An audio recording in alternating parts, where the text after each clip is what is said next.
Hey guys, I've got a bit of good news for you. I know it's been a bit of a while since the last Darkspore update video. There's unfortunately not much for me to really report on because a lot of technical things are going on and I'm just not very tech savvy when it comes to the more in-depth programming things.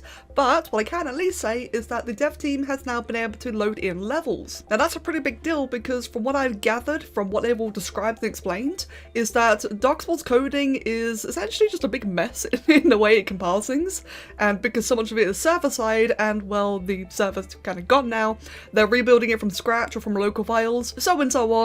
So essentially being able to actually have it successfully call upon levels, multiple levels, not just, you know, a single successful test, is a really good sign. Previously what we'd see is that they'd go into the loading screen, this one here, where you've got your squads on the bottom there so they can load up their squads. They can somewhat randomly generate encountered mobs, although that doesn't quite look random to me, obviously just testing. What would normally happen is that on this screen, the countdown would finish, they'd be deployed into the level, and then it would crash. They have no level to load into and they couldn't figure out how to make it successfully call the level. And what's important to note is that their crashes don't exactly give, you know, crash text or logs or whatever. When the game crashes, it just straight up dies. So of course I really have to figure it out absolutely from the ground up. So again, like I said, the fact that they're now able to call upon levels and actually load into them is fantastic. This was some progress there, which is obviously, you know, work in progress. But as we move on further down, you can see that now they've actually loaded in a proper map.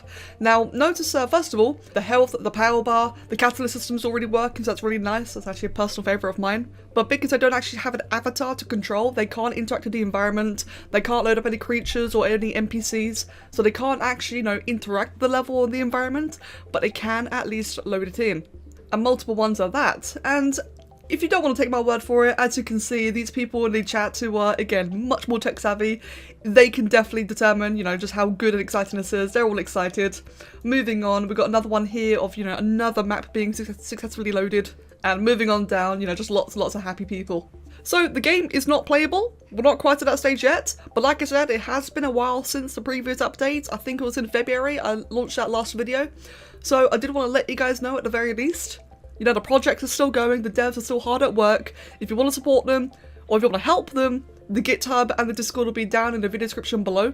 That's where you can give them your best wishes and such. And yeah, if I see anything else really noteworthy, as always, I'll let you guys know as soon as I can. Sorry I can't really explain it in detail, but I'm trying my best. I can at the very least, you know, appreciate just how big of a monumental step that this latest bit of progress is. Right, that's all I got to say for that then, just a quick little small update. As always, thank you all very much. Please send these guys your best wishes, and I'll catch you all next time. Cheers.